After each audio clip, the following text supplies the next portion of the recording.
So, good afternoon to all of you. My name is Christophe Janscreux. I'm the head of the electricity department.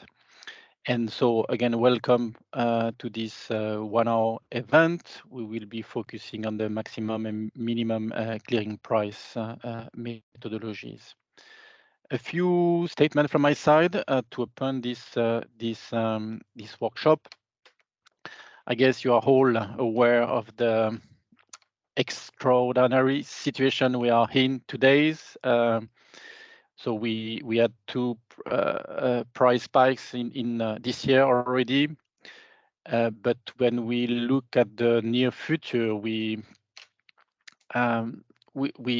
expect, or it could happen that we will be confronted to potentially to many of these price peaks in the coming months. And these price peaks could trigger an increase of the maximum and minimum clearing price for the wholesale market. This was not necessarily the philosophy of the methodology that we approved a few years ago. We are, of course, fine to have a gradual increase of this maximum clearing price, but not necessarily, we didn't have in mind that this could happen so frequently.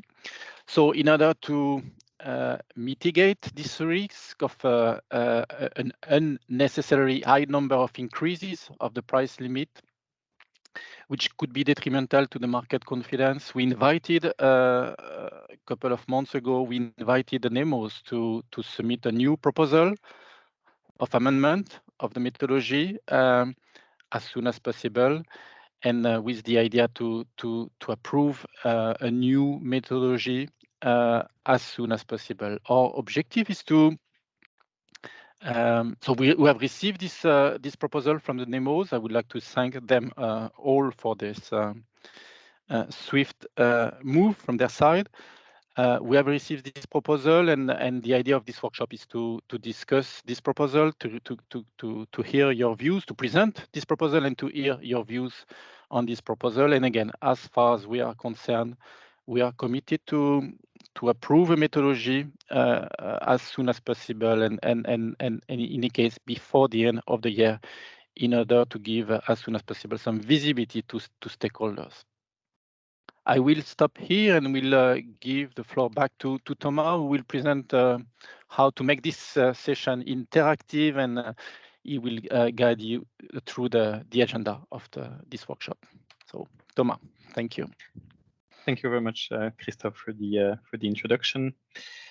So indeed, my name is Thomas Kawam. I'm currently working at ACER as a seconded national expert within the market codes team, and I will be guiding you through the presentation of today. Before diving into the content, a few practical elements. So we rely on Slido, which is an app within Microsoft Teams to collect and interact questions during the workshop. So your microphone will be muted through the webinar, and we ask you to use Slido to ask questions. You can also upvote the questions of others, reply to or comments to the questions, but we also will open the possibility to have oral interventions, and to ask questions orally. We will ask you to raise your hand through the Teams application. So we will have a dedicated Q&A question after the content presentation. We foresee 15 minutes for those questions. And regarding the access to Slido, you have a few possibilities to access the application, either through the links sent by Nina in the chat, or through the QR code that is here, or through the elements that are indicated on the slides now. And last element, the slide pack will be shared with you after the webinar. It will be sent via email, and it will be also made available on the ACER website, and it will also include a recording of the seminar. In terms of agenda, we are currently in the opening of the meeting. We have a 1-hour session as indicated by Christophe. Regarding the content, we've divided in the section into two subsections. The first one will be about the legal and historical context of the methodologies regarding the harmonized maximum and minimum clearing prices of the day-ahead and intraday markets. And the second one will be about the proposed amendments to the methodologies by the NEMOs and their possible evolutions. And then we foresee 50 minutes for the Q&A session, and we will have a closing note by Mathieu Franzen.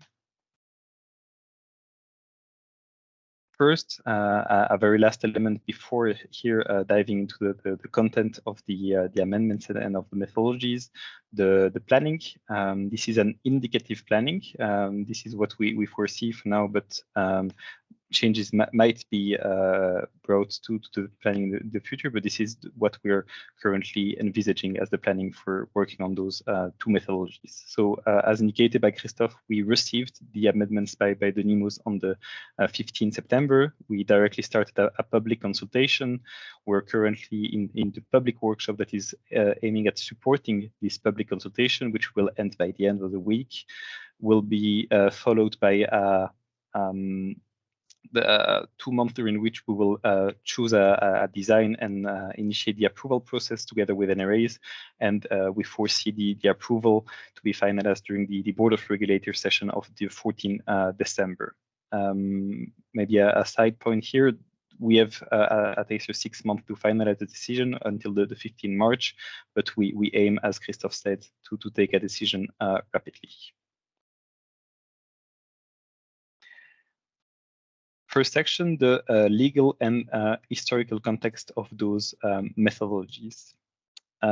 So those methodologies about the maximum and the minimum clearing price of the electricity markets find their origin in the electricity regulation in the articles 10.1 and 10.2 that are here on the slides. We have added, highlighted a few elements on those articles that are especially relevant here to frame or the topic. So the first one is that there shall be neither a maximum nor a minimum limit to the wholesale electricity price. Then we have the introduction of limits that can be introduced by NEMOs, applied by NEMOs, which shall be sufficiently high so as to not unnecessarily restrict trade. They shall be harmonized for the internal market. They shall take into account the maximum value of lost load. We also are instructed to have a mechanism which would be transparent to adjust automatically the technical bidding limits in due time in the event that the set limits are expected to be reached. And we also know that the adjusted limits, the higher limits, shall remain applicable until further increases under that mechanism are required. So this is the legal text with which we have to work regarding those methodologies. And this is what we will assess the NEMOs amendments against. So after the legal context, there is another key element that will be taken into account in the assessment of the amendments, and it's the history of those this mechanism and the forecast of the forthcoming winter. So as already introduced by Christophe, we've had two price spikes in the day-ahead market this year. Our first one that took place on the 4th April 2022 in France. And indeed, for that the date, the French bidding zone reached prices of 2,720 euros per megawatt hour for the hour 7 of the day, and 2,990 for the hour 8 of the day. And CRE, the energy French regulator, estimated that those prices would have been halved with a shift in the supply-demand balance between 500 and 1,000 megawatts. And what you can see on the left side part of the slide, the graph is the supply and demand curve for that specific day. It's a zoom on hour 8, and you can see that the curves are nearly crossing at the maximum price. CRE, in their assessment of the event, also defined the root cause for that event, and they concluded that it was caused by a combination of multiple elements, and those are taking place in a bidding zone with a high liquidity compared to others. France is a zone with a lot of trading volumes, and some of the elements that were mentioned by as causing the incident are a reduced generation, an exceptionally high consumption for that specific date of the year, and low cross-border transmission capacity. On the other side, on the right part of the slide, we have another price peak event that took place even more recently on the 17th August of this year in the Baltic region. And so what happened here is that on that date, the 3 Baltic bidding zones, so Estonia, Latvia, and Lithuania, reached a price of 4,000 euro per megawatt hour, which is the maximum price for the hour 18.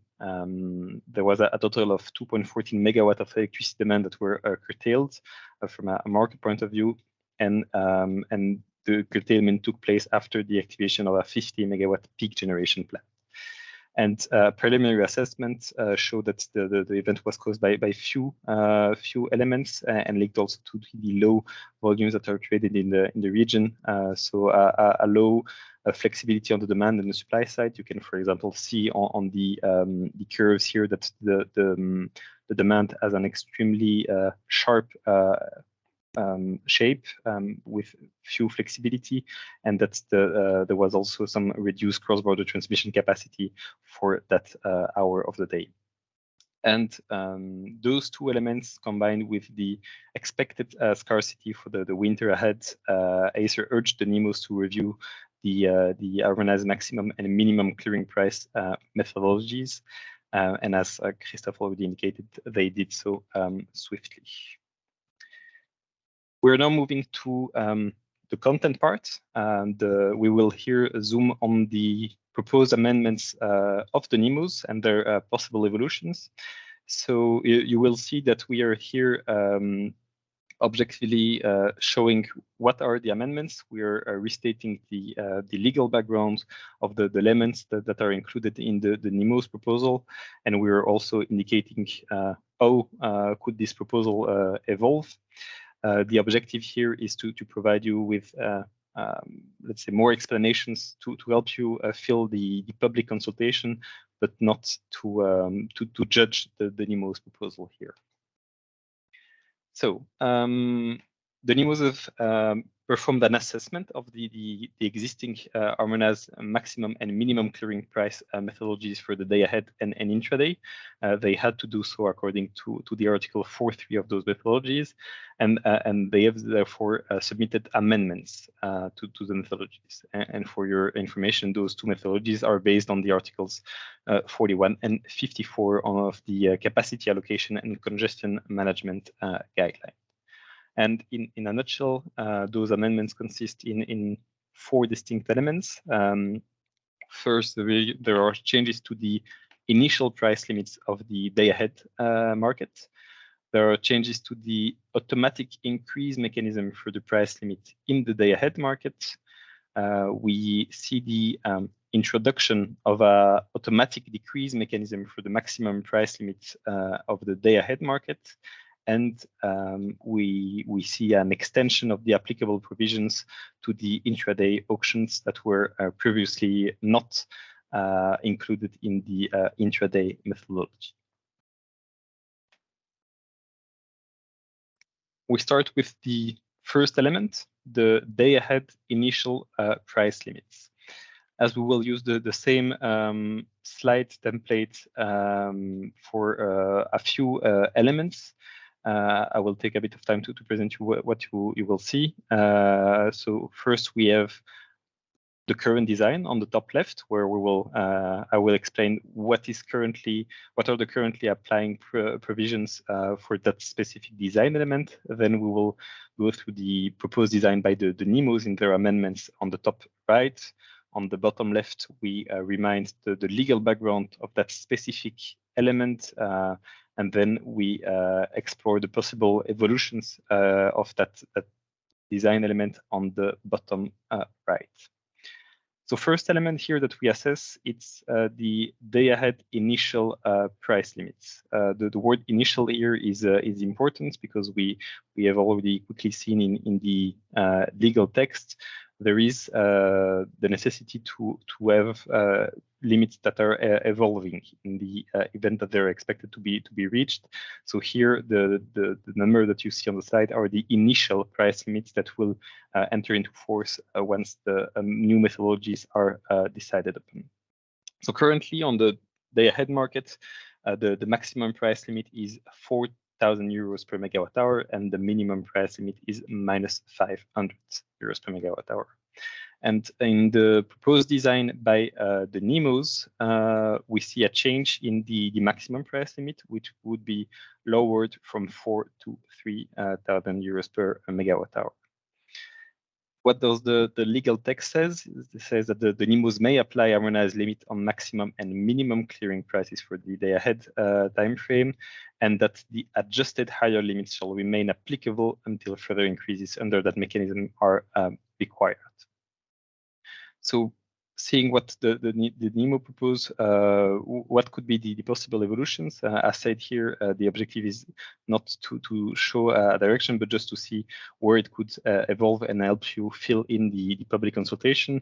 The limit could stay as they currently are. One out of the two, or the two limits could be increased in absolute value, or they could be reduced, which would be stricter behavior in limiting the prices. We move now to a second element, which is here the, let's say, biggest chunk of the those methodologies. We have a look here at the automatic increase mechanism for the day-ahead market. As said, this automatic increase mechanism aims at increasing the price limits in the event that they're expected to be reached, and it's composed of a few sub-design elements. And here on the slide, we focus on one of them, which is the definition of what is a price spike, which will serve as a trigger to increase the price limits. So currently, in the current design, what is triggering the automatic increase of the maximum limits? It's any clearing price that would be exceeding 60% of the maximum price limit in at least one market time unit in a day in an individual bidding zone or multiple bidding zones. And this trigger is only valid for coupled bidding zones. In the design proposed by the NEMOs, here we have new elements. So clearing prices exceeding 70% of the maximum price limits in at least market time unit representing at least 5 hours in at least 3 different days within 10 rolling days from the first price spike would be triggering the increase of the maximum price limit. This trigger excludes virtual zones, uncoupled bidding zones, or bidding zones in which capacity-related fallbacks have been applied by transmission system operators. And in general, as you can see, this definition of the triggering event would lead to much less increases than the current design, meaning that the triggering conditions are stricter and we need much more extreme market conditions to trigger an increase of the day-ahead maximum price. And so this automatic increase mechanism finds its origin again in the Article 10.2 of the electricity regulation, which mentions that the limits shall be sufficiently high as to not unnecessarily restrict trade, that they should be harmonized for the internal market, but that they also should take into account the maximum value of lost load, and that there should be a mechanism to adjust automatically the technical bidding limits in due time in the event that such limits are expected to be reached. So this is the origin for that mechanism. So as said here, the price spike definition is stricter than the current design in the NEMO's proposal. But what could be the evolutions here? Again, to help you for the public consultation, we can go in 2 separate directions. We can either have a design that would lead to stricter conditions, meaning that the price spikes would be harder to reach, or that the definition of price spikes would lead to less triggers of the increase, or to the opposite, we could have price spikes that are easier to reach and therefore leading to more increases of the maximum price limit. We could also think of other things, such as further conditions on the price spikes. We could think of a different or additional criteria to assess when we need to increase the price limits, for example, by adding conditions on the traded volumes. For example, saying that traded volumes of the zone reaching the high price need to be above or below a certain threshold to assess the liquidity of the zone. So this is what we foresee as possible evolutions of that mechanism. Continuing here on this automatic increase mechanism, we zoom on a second design element of this mechanism. And here it's the increase of the price limits. We before saw what were the triggering conditions. Now we see by what would happen when the triggering conditions are met. And we see that in the current design, once we have reached the triggering condition, we increase the maximum price limit by a step of 1,000 euro per megawatt hour. And currently, we do not foresee any decrease of the minimum price. And in the NIMO's proposal, we see that here we have the introduction of a kind of symmetry, which could lead to decreases of the minimum price limit. So just to be clear, we have for now a minimum price limit of minus 500 euro per megawatt hour. This is also what the NIMOs have proposed. And in case we reach the triggering condition for those minimum prices, the price limit for the minimum price limit would be switched from minus 500 to minus 600. So we increase in absolute value, but decrease in practice. Legal background is exactly the same here. It's the same automatic increase mechanism that we're looking at, just another design element. So you can see that here there are no changes in the NIMO's proposal for the maximum price, just the introduction of a symmetry. And what could be done? We could have higher increase or decrease steps, or lower increase or decrease steps, which would change not the frequency at which the price limit would change, but more the extent of the changes of the price limits.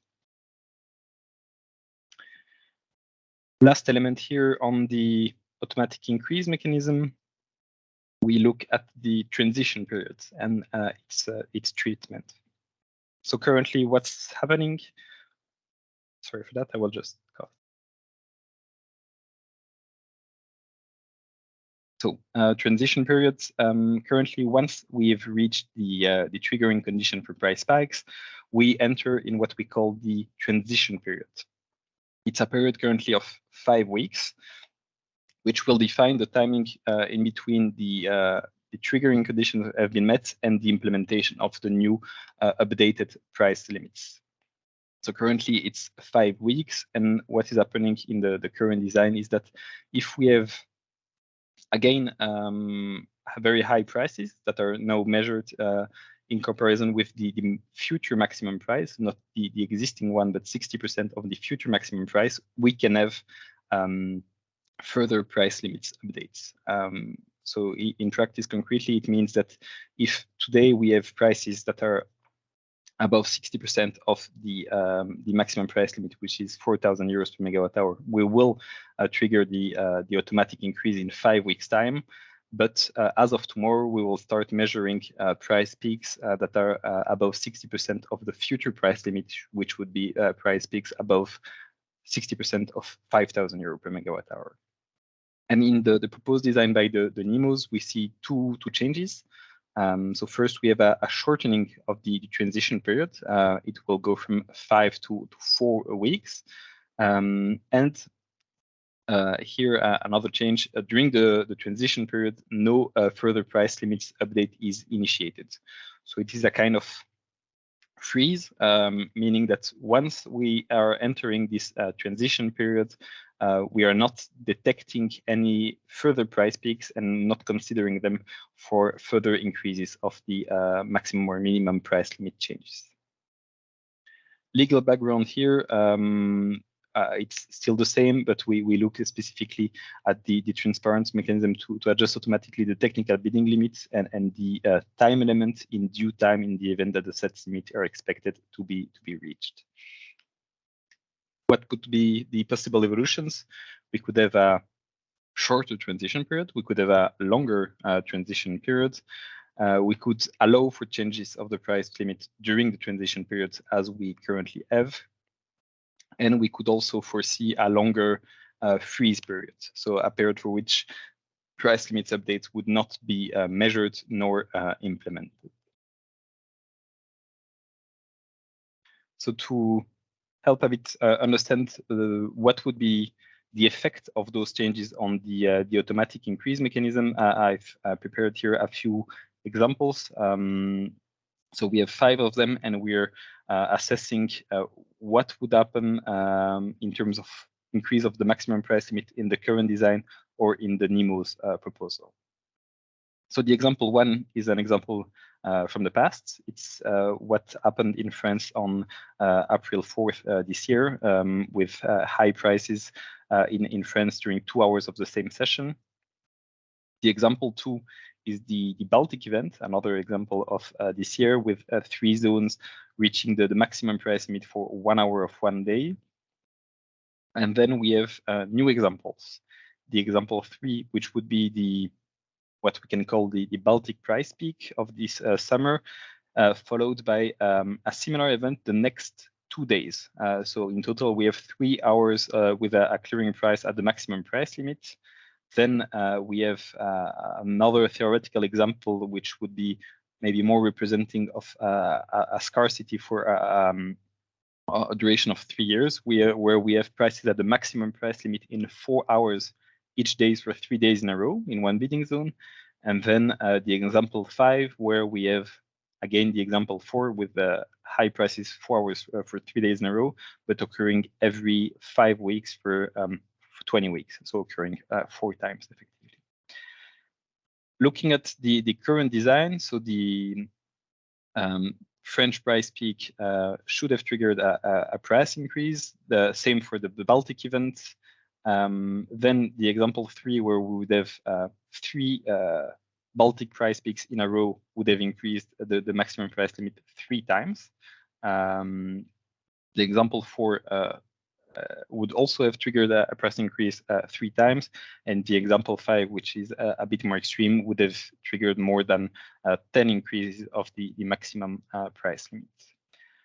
In the proposal of the NEMOs, the first 3 examples would not have triggered any increase of the price limits. The example 4 would have triggered 1 increase of the price limit, and the example 5 would have triggered 4 increases of the price limit.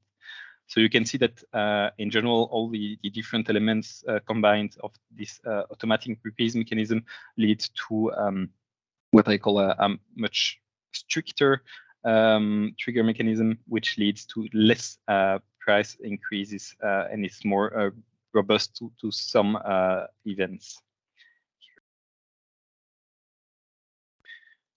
We now move to another element, which is a new element in those methodologies, and it's the automatic decrease mechanism. So here I'm not speaking about the decrease of the minimum price limit that we already mentioned, but here a possibility to decrease the maximum price limit. So currently this is something that is not foreseen, and in the proposed design by the NEMOs, after 12 months without reaching 70% of a given limit, the limit would be set back to the lowest maximum or highest minimum limit consistent with the given limit.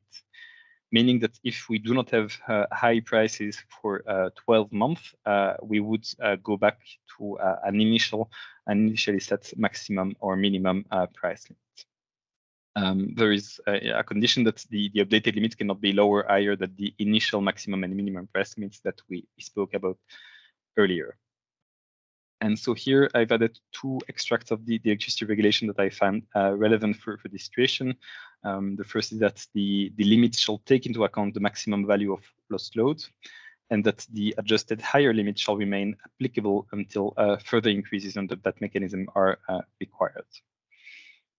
So what could be the possible evolutions of such mechanism? We could have either looser or stricter setback conditions of the maximum or minimum price limits, and we can also keep the current design, or at least not implement the possibility to have setback of the maximum or minimum price limits. So we spoke here about the day ahead, and we now go to the intraday, which will be much shorter. And once we have done so, we will already go into the Q&A session. So intraday. What do we have currently? We do not have any automatic mechanism to change the limits in the intraday continuous market. The price limits are set at plus minus 9,999 euros per megawatt hour. And the only possibility for those limits to change is that in case the day-ahead limits are reaching the intraday limit, the latter are adapted and follow the day-ahead price limit. And so they are not subject to any mechanism that would be setting them back to their initial level. And here, the NIMOs do not propose any change to the current mechanism. And what I find relevant in the legal background here is that there should be an automatic mechanism to adjust the technical bidding limits in due time in the events that their limits are expected to be reached. So what could be the evolutions of such intraday design? We could have an automatic mechanism to increase or decrease the maximum or minimum price limits of the intraday continuous, and we can clearly set a link between the day ahead, the intraday continuous, and the intraday auction price limit. And last content slide before already diving into the questions, the intraday auctions. So here it's quite simple. In the current design, we do not have any mention to the intraday auctions that were not foreseen when the methodologies were initially drafted. And so in the proposed design by the NIMOs, the intraday auctions shall have the same price limits and behavior than the intraday continuous. Legal background here, again, the NIMOs shall implement a transparent mechanism to adjust the technical bidding limits in due time in the event that the set limits are expected to be reached. What could we foresee for those intraday auctions? We could foresee to have different price limits for the intraday continuous and intraday auction. And we could also have an automatic increase mechanism for the intraday auction, which is not something that the NIMOs have proposed currently. So this is it from a content perspective. I hope that this helps you for preparing your public consultation answer. So we will now move to the Q&A session with 5 minutes in advance on the planning. Mathieu will be moderating that Q&A session, and therefore, Mathieu, I give you the floor. Thank you, Thomas, and thank you for indeed giving 5 more minutes more for some questions, which are indeed there. Maybe for you, I already sent you a picture with the questions I would ask you, so you can prepare for that. But indeed, maybe first on indeed the current situation. Indeed, I have a question. As we have a legally binding rule not applied, could ACER speed up its approval process? How about an emergency BUR meeting to approve new rules in November? Maybe Christophe, maybe you can say something on this. Thank you, Mathieu. As I say, sorry, I will put my camera, turn my camera on. As I say at the beginning, we are committed to deliver, to issue a decision as soon as possible. We aim at the December BUR. I would like to emphasize that this is already half of the time that we normally use for a normal procedure. We have to respect some constraints, in particular in terms of public consultation, but we have also to respect some constraints in terms of hearing. We have to consult in particular the NEMOs. So yeah, we will do our best, but before December, I think this is unlikely to happen. But we will do our best to be as fast as quick as possible. And maybe linked to that, Christophe, and then because then we can go into the proposal at hand. Indeed, a question on who will enforce the new rule if the existing is not applied by NEMOs with approval of ACER.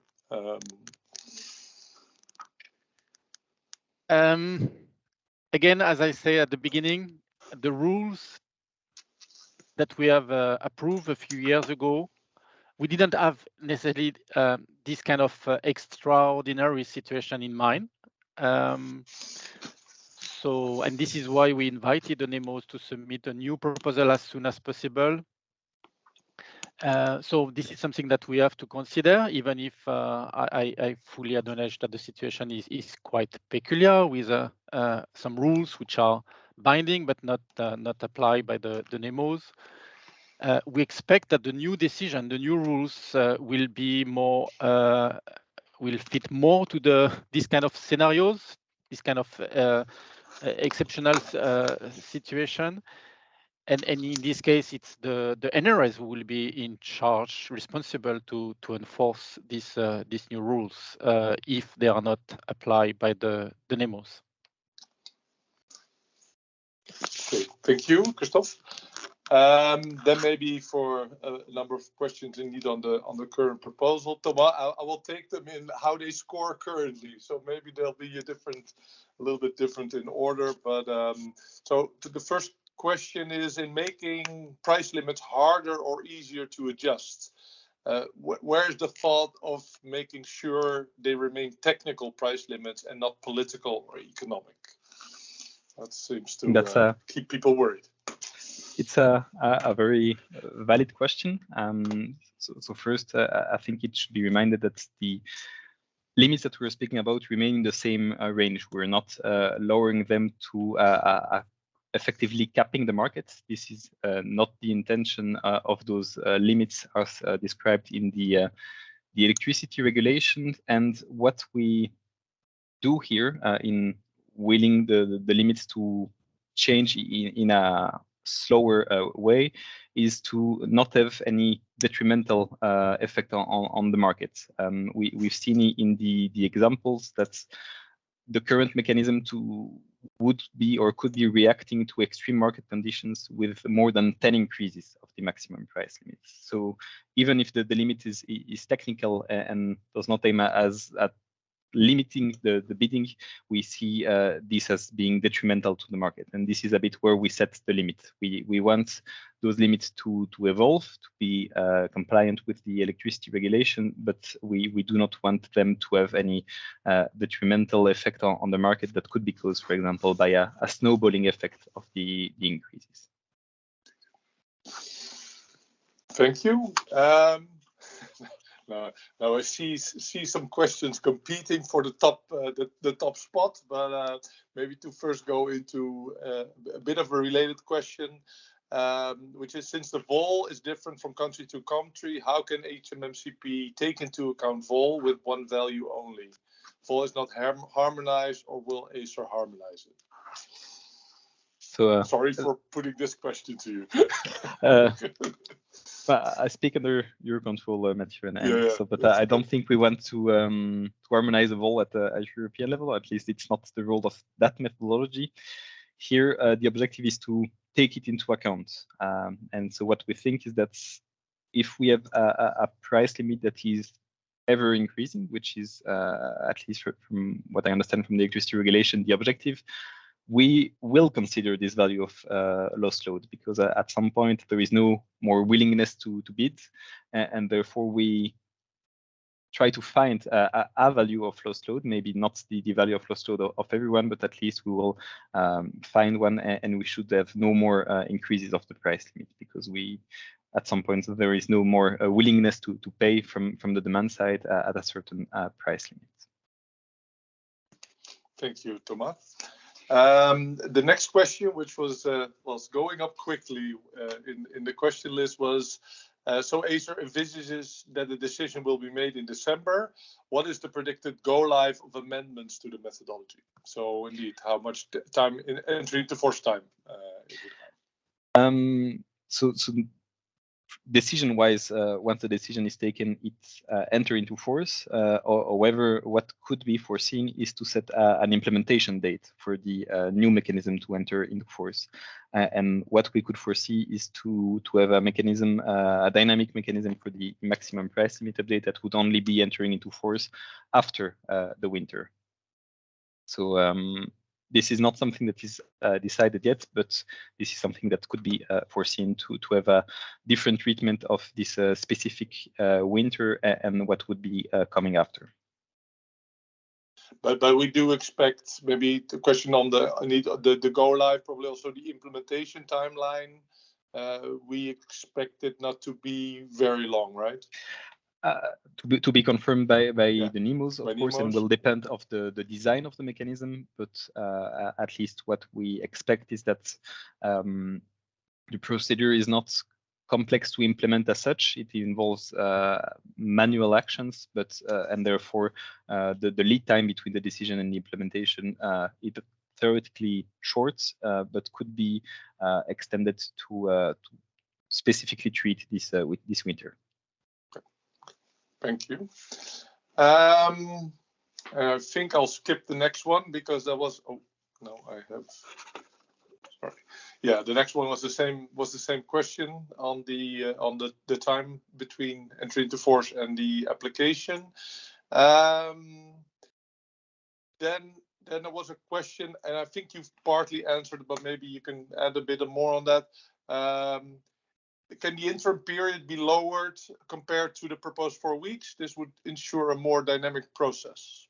That's one of the questions. Yes. So we first need to think about the role of that transition period. It's a period that is supposed to allow all the actors that are involved to transition from one price limit to the other. So it includes market participants, but also NEMOs, TSOs, and the common systems that need to be updated with those limits. And at least what we consider is that the limit that was the transition period that was submitted by the NEMOs is a period in which they feel safe transitioning, because we also need to consider that those price limits can occur at every time of the year, every day of the week, and with a shorter transition period, we could risk of not having the right resources to effectively test the changes. So this is an operational duration, and the objective is to have it as short as possible while maintaining a very high security on the implementation. Thank you. I skipped some questions because they were also answered. I have another question on the possible threshold on traded volume, and whether or how easy it would be for market participants to predict this value. Yes. So that's a relevant point. So first of all, adding a condition on the traded volumes of one member state or one bidding zone would be more complex operationally, would trigger the need for analysis directly after the session. And for market participants, it would be fully based on historical data. So it's hard to forecast exactly. And even though we could find some average values that are publicly available on the traded volumes of every member state, we need to look at the volumes of every session, and this is something that moves and is hard to predict. Okay, thank you. Maybe that's there's another question coming up again on the go live. What do you specifically mean by go live after winter? As in, could it potentially be Q2? I'm aware this isn't clear yet. I assume we don't assume in Q2, right? Or after winter, we assume that it will enter into force directly. I'd say there are two options that are fully on the table. Either the mechanism should enter into force directly after the decision with no implementation date, or an implementation date that would be as soon as possible after the decision, or there could be a lead time that is set to account for the winter, and therefore we could foresee, and that's just a random date, but the 1st of April, which would be the start of Q2 and can be considered as after the winter. So this is a possibility. Nothing is decided yet, but yeah. Okay, I'm scanning because I see a number of questions which relate to indeed the going back to 3,000. And indeed, I think I answered partly it before. So should we understand the NEMA proposal that the price cap will be 3,000 again? And what is the rationale for 3,000 as of the entry into force of the new methodology? I also saw Francois Lucas answering that the proposal does not intend to modify this point. So indeed, I think our current understanding is the NEMA proposal would mean a re-entering into force of the 3,000. Although, of course, indeed the text wasn't changed, but if it's readopted, then it would mean that it would indeed go back to 3,000, unless better specified indeed. Good. Then I click those as accepted. Maybe to see if we can have one or two more questions.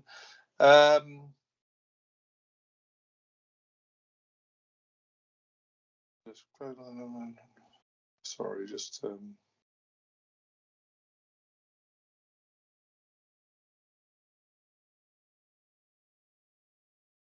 yeah, I see some questions on the period until the new decision. So which rules to the price cap adjustment apply until the new methodologies are put into place?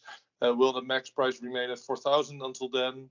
And indeed some other questions on this choice to freeze the cap until then. Any reflections on that?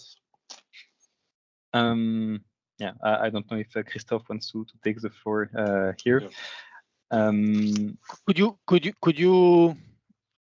Yeah. So the question is indeed which rules to the price cap adjustment apply until the new methodology is put into place? Will the price cap remain at 4,000? And indeed, what is the legal basis of the decision to freeze the cap? Okay. So what is the methodology in force, and what happens if there is a new price spike? Okay, so it's a similar question to the previous one. Yeah. The rules who currently apply are the ones which have been approved by ACER. The NEMOs have decided to suspend this automatic price increase due to the exceptional circumstances. As you know, ACER does not have the formal competence to approve such a suspension. We fully acknowledge the peculiarity of the current situation. So we understand this proposal to suspend, but formally speaking, the existing rules still apply.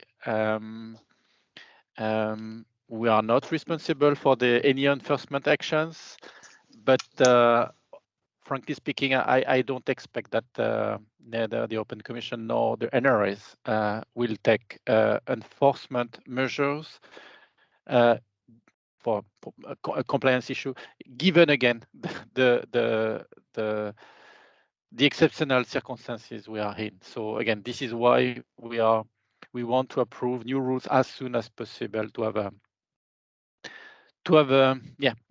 clearer and more future-proof methodology. Thank you, Christophe. So, I don't know, also looking at time, I see some, just a moment, I see some other questions coming in. Maybe first I give you one question and I can moderate the ones that will still coming. There was a question in what's the rationale behind for applying an automatic decrease of the floor, now minus 500. You mentioned symmetry, but a real justification and or examples. Thanks. So the first rationale can be linked to the legal background. Most of the article 10.2 that is describing the price limit we speak about is not mentioning maximum or minimum price. It's a symmetrical treatment. There is only the lowering of the maximum price limit that is specifically applying to this element, and therefore there is no real reason to not apply this symmetric treatment of maximum and minimum price limits. And regarding the example, we could let's take the current rules and the current triggering rules for the increase or decrease of the minimum price. Let's say we have tomorrow prices that are reaching more than minus 300 euros per megawatt hour, let's say minus 350. If the rules applying to the minimum price limits were applicable in 5 weeks from now, we would have a decrease of the minimum price limit from minus 500 to minus 600 if we take the NEMO's proposed decrease step. So this would be how the application would work, and from a legal point of view, there is no differentiation for most of the elements between maximum and minimum price. Okay, good.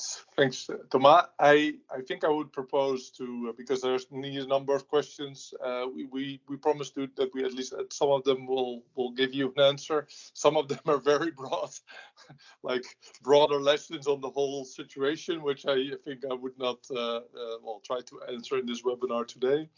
Indeed, we can organize a dedicated workshop just on these broader lessons, but not today. Not today, no.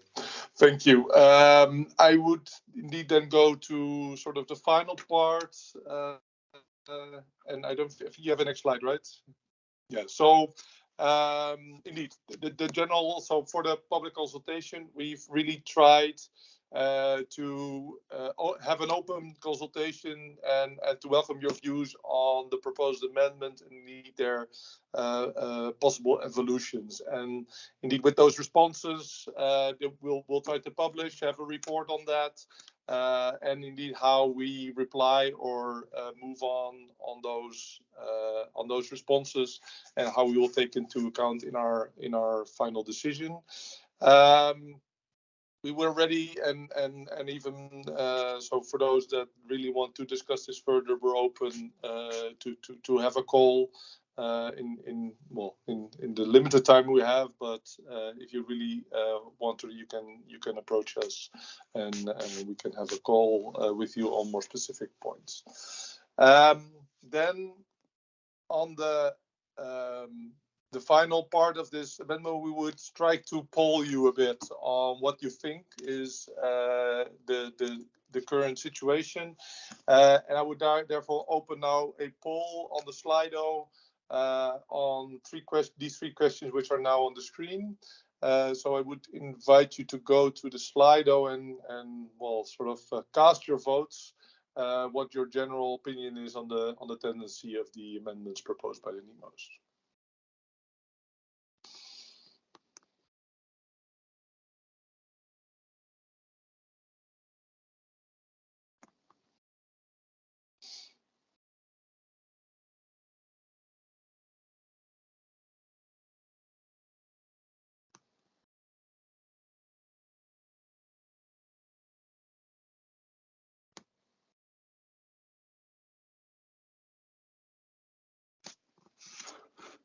I don't know how many people we still have, Thomas.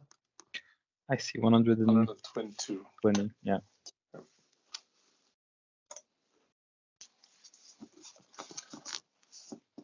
I hope we have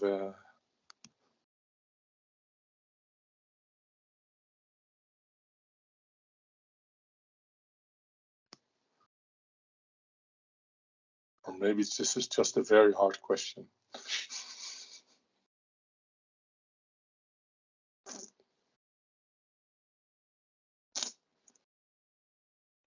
I think I see something stabilizing around 38 answers. I think I see a large part of those voting agreeing on the general, agreeing or strongly agreeing on the general tendency, but indeed also some neutral and disagreeing. Okay, I would stop the poll and move to the next question. So the next question is, do you consider the amendments of the NEMOs to be in line with Article 10 of the electricity regulation?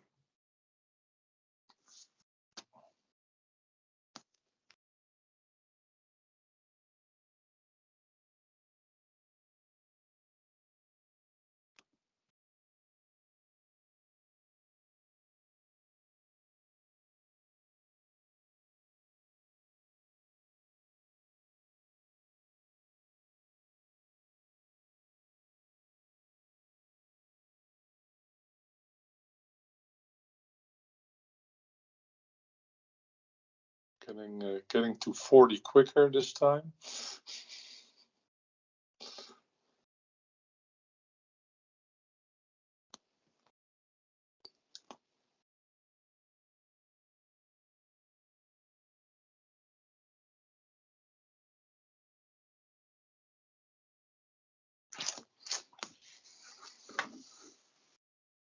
Some changing opinion even, I see. Good. I think it's, yeah, there's 40. I think we had 40 before, so I'll stop the poll now. And then the third question, do you consider, I'll open it directly, do you consider automatic adjustment mechanism for the maximum minimum prices should be stricter, limiting the number of price changes, or looser, allowing for more changes?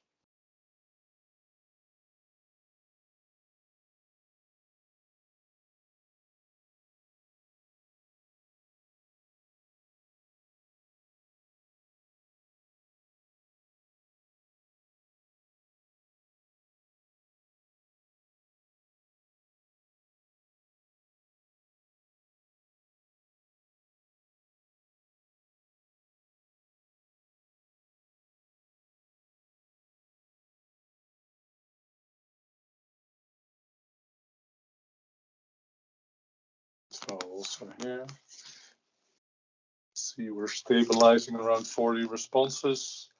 And saying that indeed most of the respondents here would see a more stricter limiting the number of price changes as the preferred way forward. So good. I think 1 minute before the time. I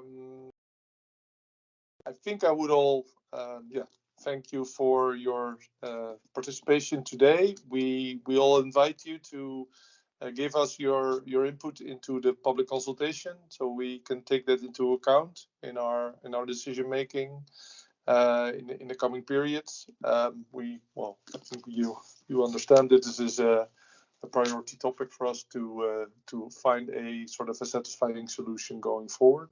And with that, I thank you for participating and contributing, and to see you soon. Okay, thank you. Thank you very much. Have a nice day.